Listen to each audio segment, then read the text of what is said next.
बुलेटिनच्या सुरुवातीलाच बातमी आहे थंडीच्या कडाक्याची।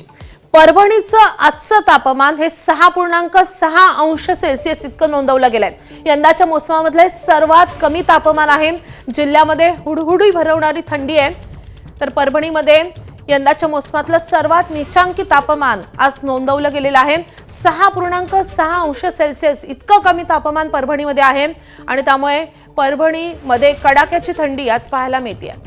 खरं तर हवामान विभागानं येत्या 3 दिवसांसाठी कडाक्याची थंडी महाराष्ट्रामध्ये अनुभवायला मिळेल असा अंदाज वर्तवलेला होता। मुंबईसह मराठवाडा, पश्चिम महाराष्ट्र, विदर्भामध्ये कडाक्याची थंडी असेल असं हवामान विभागाने यापूर्वीच सांगितले आणि परभणीमध्ये आपण पाहतोय की आज 6.6 अंश सेल्सिअस इतकं नीचांकी तापमान आहे।